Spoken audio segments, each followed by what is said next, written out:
Welcome to quality education classes. आज हम लोग वर्क पावर एनर्जी का जेईई मेंस 2024 का प्रॉब्लम कर, जो कि काफ़ी ज़्यादा कॉन्सेप्चुअल है और प्रॉब्लम के थ्रू हम लोग क्या करेंगे, कॉन्सेप्ट भी बिल्ड करेंगे। आइए हम लोग देखते हैं कैसे प्रॉब्लम को सॉल्व करेंगे। तो इस पर्टिकुलर प्रॉब्लम में गिवन क्या है कि एक बॉब है जो कि हॉरिजॉन्टली प्लेस करके रखा हुआ है और उसको छोड़ दिया गया, छोड़ा गया है। तो यहाँ पर वेलोसिटी इसके पास आएगा बॉटम मोस्ट पॉइंट पर। तो बॉटम मोस्ट पॉइंट पर आएगा तो पूछा बताया जा रहा है कि जब बॉब यहाँ से यहाँ आता है तो अपना 10% इनिशियल एनर्जी का लॉस कर देता है एयर रेसिस्टेंस के कारण।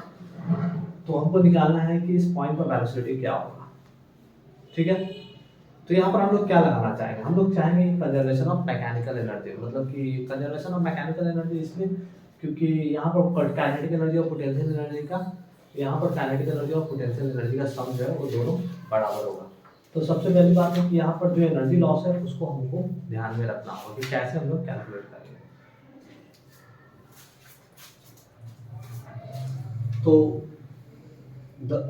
उस पॉइंट पर हमारा क्या है, इनिशियल एनर्जी की मैं बात करूंगा तो उसके पास एनर्जी है, इनिशियल एनर्जी जो है उसके पास क्या है, एम जी, और ये जो बॉब है, जो लेंथ ऑफ स्ट्रिंग है वो 10 मीटर जो है एम जी एल है।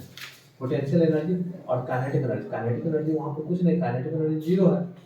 तो यहाँ पर इनिशियल एनर्जी हमारा क्या आ गया, एम जी एल। लेकिन बोला क्या जा रहा है कि एनर्जी लॉस होता है 10%।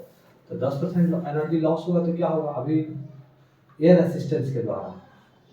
तो ई नेट जो होगा हमारा क्या होगा, E initial minus E initial का 10%, M G L minus M G L का 10%। इसको सॉल्व कर दिया जाएगा, 9 एम जी एल अपॉन 10 आ जाएगा। ठीक है, तो ये हमारा जो एनर्जी है, जो हमारा 10% लॉस हो गया है, तो 10% लॉस करने के बाद that much of the energy हमारे क्या रहेंगे, बॉटम मोस्ट पॉइंट पर रहेंगे। तो बॉटम मोस्ट पॉइंट पर क्या रहेगा, तो बॉटम मोस्ट पॉइंट पर केवल काइनेटिक एनर्जी रहेंगे, पोटेंशियल एनर्जी जीरो रहेगा। तो बॉटम मोस्ट पॉइंट पर half M V square equal to 9 M L upon 10। यहाँ से एम एम कट गया, वी का वैल्यू आ जाएगा 2 से 5 कट गया, 9L/5 अंडर रूट आ जाएगा। ठीक है, तो 9 इंटू एल का वैल्यू आप देखो क्वेश्चन में दिया हुआ है, लेंथ ऑफ स्ट्रिंग 10 और 5 से कर दिया, 5 दूनी 10, 9 दूनी 18। तो अंडर रूट 18 को हम लोग क्या लिख सकते हैं,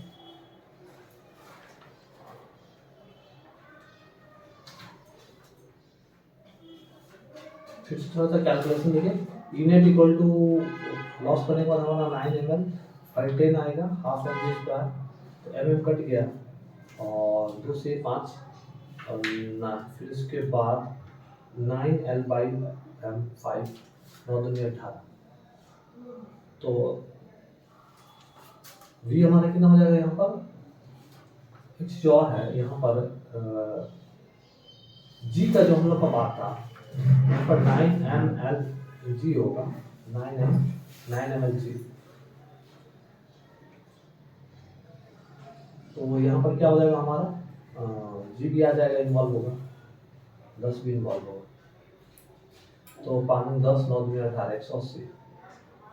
180 को स्क्वायर रूट क्या होगा, 6√5 हो जाएगा, क्योंकि 180 को हम लोग लिख सकते हैं 36 इंटू 5, 36 5 का 180। तो 36 का स्क्वायर रूट 6 हो जाएगा और 5 आ जाएगा, तो इसका आंसर होगा 6√5 मीटर पर सेकंड। तो यहाँ पर ऑप्शन में देखिए 6√5 मीटर पर सेकंड, आंसर ए होगा। फिर से मैं इसको समझा देना चाहता हूँ कि वहाँ पर जो भी इनिशियल एनर्जी था उसका 10% लॉस हो जाता है। तो 10% लॉस हो जाता है, एनर्जी रेट क्या आएगा, तो M G L minus M G L का 10%, 9 एम जी एल अपॉन 10, और वही जो एनर्जी होगा वो बॉटम मोस्ट पॉइंट पर होगा। तो बॉटम मोस्ट पॉइंट पर केवल काइनेटिक एनर्जी रहेगा, हाफ एम वी स्क्वायर से इक्वेट कर दिया और वहाँ से हम लोग वेलोसिटी का एक्सप्रेशन आ गया हमारा, और जिसका आंसर है 6√5। नेक्स्ट क्वेश्चन में बात करते हैं, ये जेईई मेंस 2024 में फिर से ये क्वेश्चन में bomb of mass m, a light string has minimum velocity at a given so that complete circle reaching the top position b। Kinetic energy का रेशियो, तो सबसे पहली बात है कि कुछ स्टैंडर्ड रिजल्ट है, आपको याद रखना चाहिए। तो एक पॉइंट पर जो होता है मिनिमम वेलोसिटी √5 जील होता है। ठीक है, दैट मींस अगर इतना मिनिमम वेलोसिटी अगर आप दे देते हैं तो वो कंप्लीट सर्कल में आ जाएगा।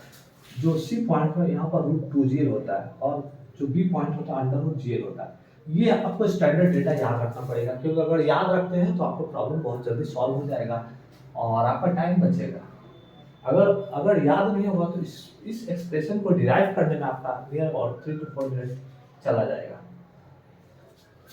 तो चलिए, हम क्या है, अभी सिंपल हो गया है question. Kinetic energy at A, तो ए पॉइंट पर हम लोग था kinetic energy at A upon kinetic energy at B. तो इसको हम लोग क्या लिख सकते हैं, हाफ एम वी बी का वी ए का square upon half M V B का square. Half M half M cut गया, वी ए क्या है √5gl, तो √5gl का अगर स्क्वायर कीजिएगा और नीचे में क्या होगा वी बी √gl का स्क्वायर कीजिए, सब कैंसिल आउट हो जाएगा, 5:1 आ जाएगा, 5:1, जो कि ऑप्शन में हमारा बी है। तो काफी इजी क्वेश्चन था। इसमें मेन बात है कि ये स्टैंडर्ड डेटा है। अगर minimum velocity at the bottom most point √5gl होना चाहिए फॉर कंप्लीट सर्कल, टॉप पर √gl एंड √2gl जो है वो हॉरिजॉन्टल पोजीशन पर होना चाहिए। ठीक है, अभी मेरा थर्ड क्वेश्चन है कि वॉल्टन अगेंस्ट फ्रिक्शन है। तो वॉल्टन अगेंस्ट फ्रिक्शन है तो फ्रिक्शनल फोर्स क्या एक्ट करेगा, तो फ्रिक्शनल फोर्स एक्ट करेगा, फ्रिक्शनल फोर्स इक्वल टू होता है म्यू mg। तो म्यू का वैल्यू क्वेश्चन में दिया हुआ है और यहाँ पर क्या है, ब्लॉक है जो कि 100 kg का है, उसको स्लाइड किया गया और 10 मीटर तक, और इस पर्टिकुलर जिस सरफेस पर स्लाइड किया गया वहाँ पर फ्रिक्शन है, वो फ्रिक्शन का कोफिशिएंट दे रखा है, कोफिशिएंट ऑफ फ्रिक्शन 0.4। तो बताया जा रहा है कि अगर वो 10 मीटर तक चलता है तो फ्रिक्शन को ओवरकम करने के लिए कितना वर्क डन करना पड़ेगा, तो 0.4 इंटू एम, एम का वैल्यू कितना देगा 100 kg, जी का वैल्यू 10, तो कितना हो जाएगा 400 न्यूटन हो जाएगा। तो वर्क डन अगेंस्ट फ्रिक्शन मतलब इतना अमाउंट ऑफ फ्रिक्शन एक्ट करेगा, तो work done against friction equal to 400 into displacement कितना है 10, 4000 जूल का एनर्जी हमको फ्रिक्शन को ओवरकम करने के लिए करना पड़ेगा। वर्क डन अगेंस्ट फ्रिक्शन हमारा 4000 जूल, जो कि ऑप्शन सी है। तो ये तीनों क्वेश्चन काफी कॉन्सेप्चुअल थे, फिर से मैं उसको रिकैप कर देना चाहता हूँ। यहाँ पर क्या था, एक बॉब था जो कि हॉरिजॉन्टल पोजीशन पर था, उसको छोड़ा गया यहाँ पर पूछा जा रहा है वेलोसिटी क्या होगा। तो सबसे पहली बात है कि ये जो बॉब को छोड़ा जाएगा और क्वेश्चन में लिखा हुआ 10% जो है इनिशियल एनर्जी का वो लॉस होता है एयर रेसिस्टेंस के द्वारा। तो नेट एनर्जी क्या होगा इनिशियली हमारा, क्या हो जाएगा mgl माइनस mgl का 10%, मतलब that much of the energy जो होगा वो हमारा बॉटम मोस्ट पॉइंट पर मिलेगा। तो बॉटम मोस्ट पॉइंट पर क्या रहेगा, ओनली काइनेटिक एनर्जी, क्योंकि पोटेंशियल एनर्जी 0 होता है, हाफ एम वी स्क्वायर के साथ इक्वेट कर दिया, यहाँ पे मैंने वेलोसिटी।